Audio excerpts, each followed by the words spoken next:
Isso aí, a gente está falando hoje aqui sobre a publicidade infantil, comentando com você sobre a importância, a influência da publicidade na vida das crianças. Será que a publicidade tem tornado as nossas crianças mais consumistas?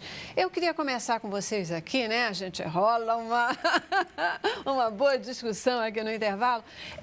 Existe diferença entre publicidade e propaganda? Vamos começar por aí, porque é o meu amigo João ali, né?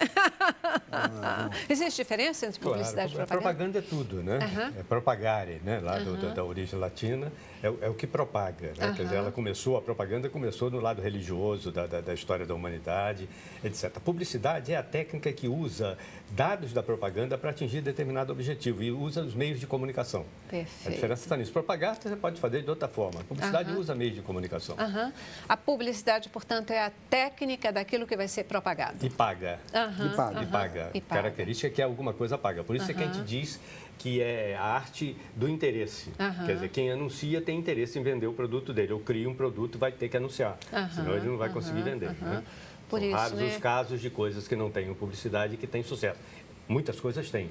Depois do mundo da internet, algumas coisas realmente superam o dado de publicidade. Deve ser daí que vem essa discussão e essa questão do interesse, né? A publicidade ela é paga, ela vem de alguém que tem interesse em publicar e aí... A arte do interesse, sim, ela tem interesse em publicar. Ela se identifica como tal. Perfeito. Eu estou pagando para mostrar o meu produto. Para mostrar o produto, então ela vai buscar a melhor forma. Não está enganando, dizendo que, olha, você... isso aqui... Não. Ela está dizendo, eu tenho interesse em vender. Às vezes, engana. Claro. Quando engana, Às vezes.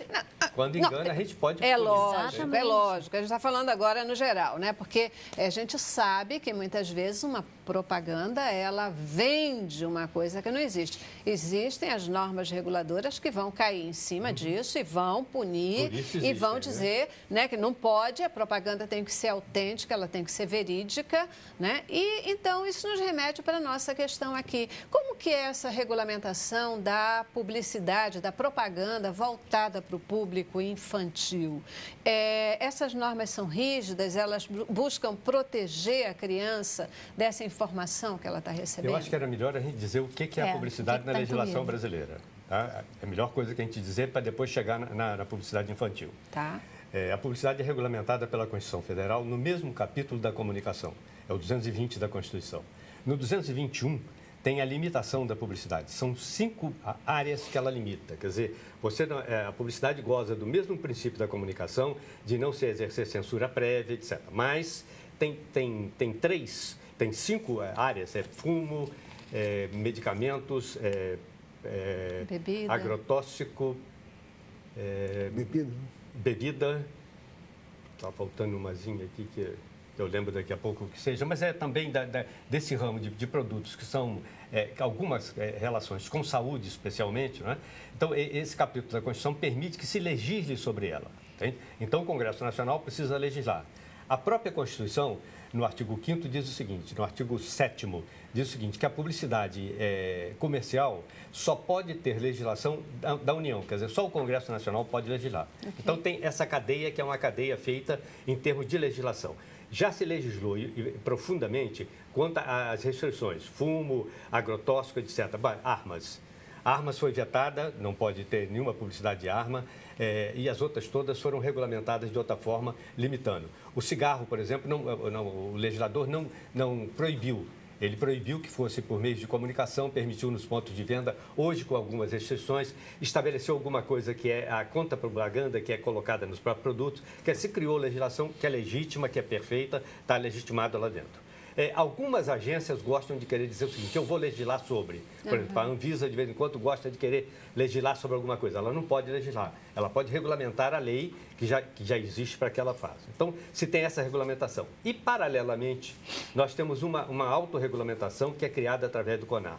É importante que eu lhe diga a origem do CONAR.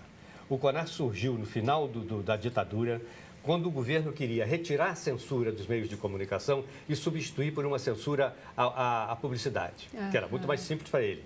Tirava lá o censor que sentava e ficava nas redações ou nos centros de produção e se estabelecia uma censura à distância. Por exemplo, estava pronto um organismo, que era uma autarquia, que controlaria todos os anúncios que fossem publicados no Brasil. A agência criaria, mandaria para Brasília, Brasília dizia, esse pode, esse não pode. Isso estava pronto. Quer dizer, eu estou dizendo como testemunha e participante disso, né? Então, os representantes de áreas de publicidade, de veículos de comunicação, tinham uma comissão do governo da qual participava, e eu participava, da gente discutir uma forma de autorregulamentação. E o governo queria impor uma autarquia. E nós nos rebelamos. Dissemos o seguinte, nós não aceitamos, vamos criar um organismo privado e esse organismo privado vai cuidar da publicidade. Uhum. Foi criado o CONAR, com base num código de ética que é quase que ipsilíteres do código inglês. A Inglaterra tem um sistema de direito consuetudinário muito interessante, quer dizer, ela não legisla, ela deixa que a população tenha os seus conceitos culturais para se autorregulamentar, e era muito perfeito esse código há 30 anos atrás.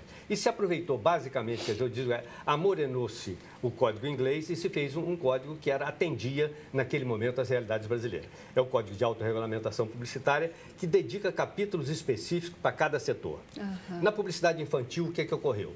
Ao longo do tempo, se foi ampliando o grau de exigência num capítulo especial, que é o artigo 7º do Código de Autorregulamentação Publicitária, para publicidade infantil. Por exemplo, se veda a participação de criança que não seja assistida, a criança não pode participar de nenhum tipo de anúncio, de nenhum produto que seja arriscado ou perigoso, fumo, bebida ou qualquer outro, ela não pode participar.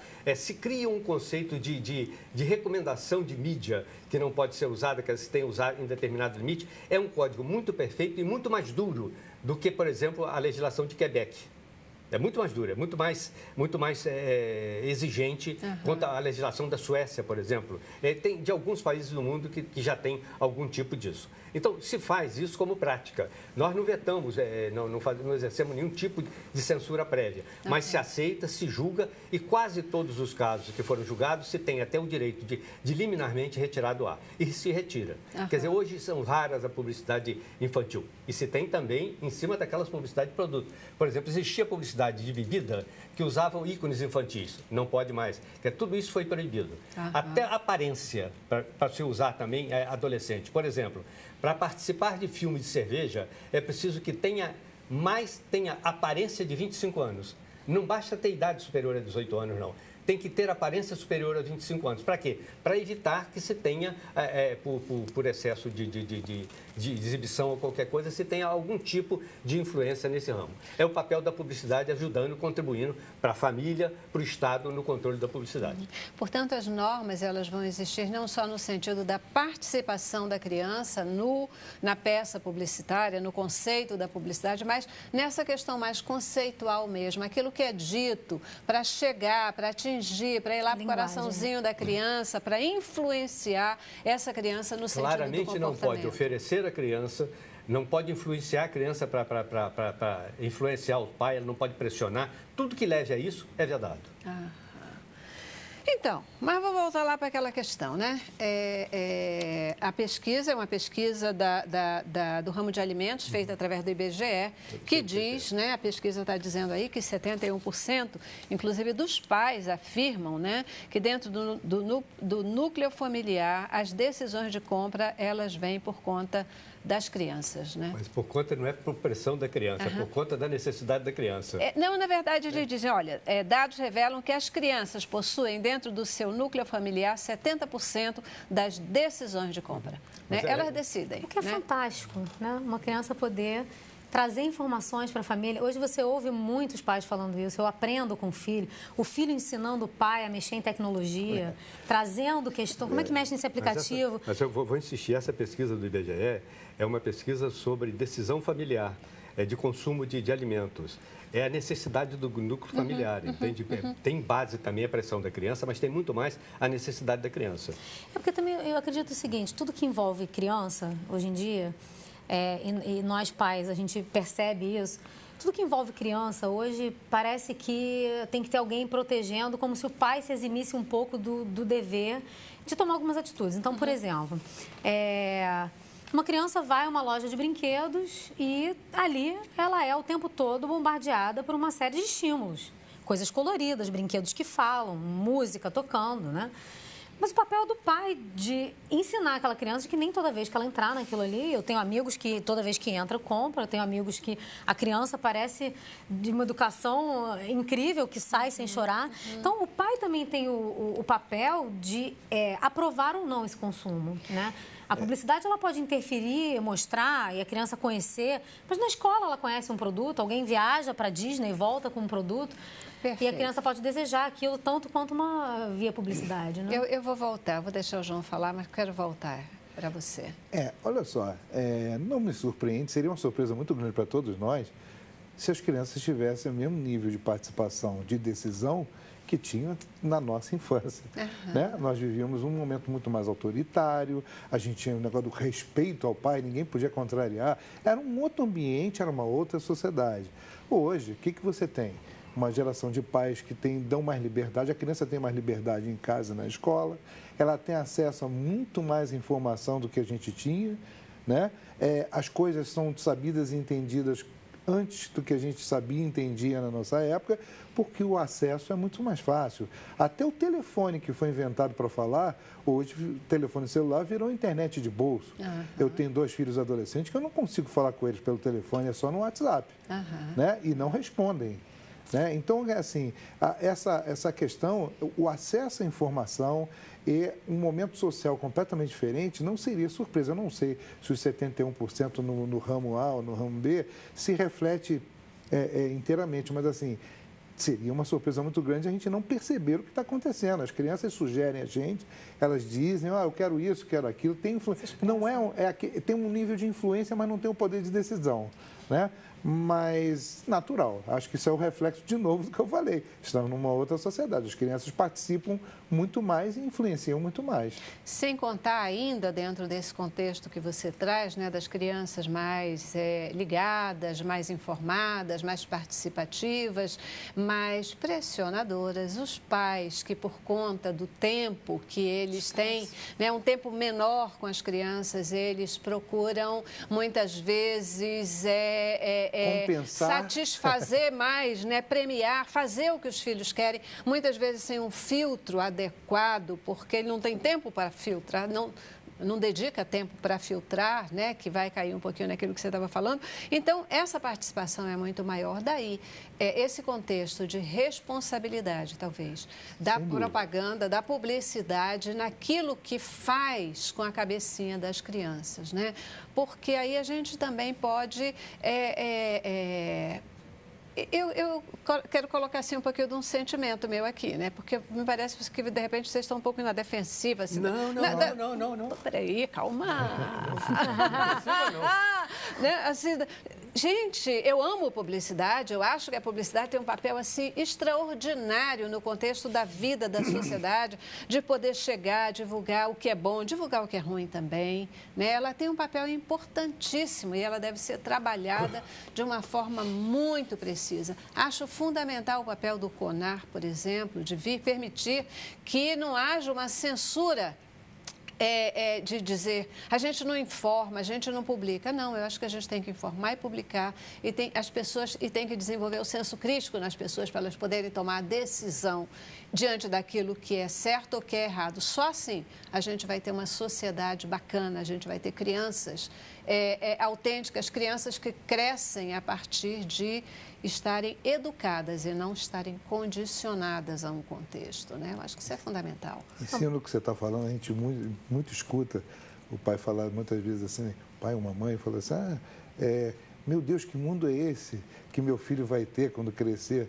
Gente, está na hora da gente se preocupar também em que filho é esse que eu vou botar para o mundo que vai acontecer um pouquinho mais na frente. Refletir que valores que eu quero botar para essa criança, né? E talvez esse seja o ponto principal de nós estarmos hoje aqui conversando sobre publicidade infantil, né? É para falar e chamar a atenção por um aspecto que um de vocês já falou aqui antes, né? Essa questão da importância do papel da família dentro desse contexto, do desenvolvimento de crivos para aquilo que é dito, para aquilo que é divulgado, para aquilo que é propagado, porque é óbvio que o fabricante, o dono daquela marca do produto, ele tem interesse em divulgar, ele quer fazer o seu produto chegar do outro lado, ele vai desenvolver conceitos. E aí a gente tem que trabalhar aqui junto, né? É o papel da família, dos educadores, dos pais em relação a isso. Por quê? Vamos combinar que a força da publicidade, ela é fantástica. Não acho, não. Né? Assim como a força da novela, Não acho, não. Sim. da televisão. Sim. E acho que Eu acho que a força da comunicação é fantástica, não da publicidade. dar é liberdade a publicidade essa no sentido criança da ser comunicação. exposta a isso e você poder discutir abertamente com ela o que acontece ou não, né? Eu tenho uma amiga que ela tem uma filha de 12 anos e ela estava vendo dessas revistas de moda e viu uma menina e falou: nossa, mãe, eu queria ter esse corpo, né? E muito interessante que a mãe falou para ela assim: será que ela tem esse corpo? Outra coisa que tem se discutido muito é o uso do Photoshop em questões de beleza. Né? A gente passa o creme, 2 dias depois a gente está sem ruga, rejuvenesceu 12 anos, enfim. Verdade. E aí todo mundo vai e começa a comprar esse produto, né? Porque... Muitos de nós, e não só as crianças, acreditam nisso. Nós estamos vulneráveis a acreditar. Então, eu acho que tem um ponto antes que a gente desenvolver, como sociedade, um senso crítico a toda a informação que a gente está recebendo. É isso. Que tem a ver com educação, que tem a ver com leitura, que tem a ver com escola. A escola também tem discutido muito o seu papel nesse contexto, né? Exato. As escolas construtivistas têm sido um sucesso, né? Porque os pais têm gostado, porque ajuda a construir o senso crítico. Qualquer um de nós está vulnerável a receber uma informação e acreditar nela ou não. Você tem um movimento de criadores internacionais, com base em pesquisa, que estão eliminando as pessoas belas e perfeitas da publicidade. Porque não é pessoa comum. Ela está deixando de dar o interesse. Quer dizer, se tem isso, inclusive. Né? E isso nos traz para uma questão da responsabilidade, né, das pessoas famosas, etc., na publicidade que fazem, porque elas são objeto, às vezes, de desejo, de anseio da população. E aí chega um famoso e vai fazer publicidade de um certo produto, que às vezes a pessoa não tem um compromisso com o valor real daquele produto, e aí está fazendo uma publicidade ou vendendo um peixe que não é... Tem até uma marca de cosméticos que se destacou falando da beleza real das mulheres, né? E foi um sucesso. Mas esse caso, por exemplo, dos testemunhais que são controlados, quer dizer, o Código de Autorregulamentação também regula o testemunhal. Quer dizer, se ele for mentiroso, o anúncio pode ser denunciado e ele vai ser retirado do ar. Perfeito. Tem que ser comprovado. Tem um célebre cantor brasileiro que parece que não comia carne, né? E ele teve o anúncio dele, foi questionado e o anunciante retirou do ar antes que fosse julgado. Por exemplo, né? Mas então, chega ali falando que agora está comendo a carne só porque aquela carne é isso e aquilo. Foi um belo propaganda. Prejuízo de mídia que eles tiveram, inclusive financeiro. Eu acho bom né? que tem. Gente, o nosso tempo estourou desse bloco, eu preciso ir para o intervalo e eu volto já e eu quero voltar ainda nesse sentido da influência da publicidade, pegando um gancho de algo que você falou, né? Hoje a gente tem um problema enorme da obesidade infantil. Quanto a publicidade tem participado, incentivado, sido, de alguma forma, já sei que você vai dizer, João, que não, mas... Mas quanto a publicidade tem ajudado nessa questão da obesidade infantil e como ela poderia fazer diferença, né? Que cuidados nós, pais educadores, mais uma vez precisamos tomar e como agir para lidar com esse aspecto? Sei que tantos outros influenciam, mas da publicidade que entra nas nossas casas o tempo todo e faz diferença no dia a dia de todos nós. Intervalo. Cabeça pra cima.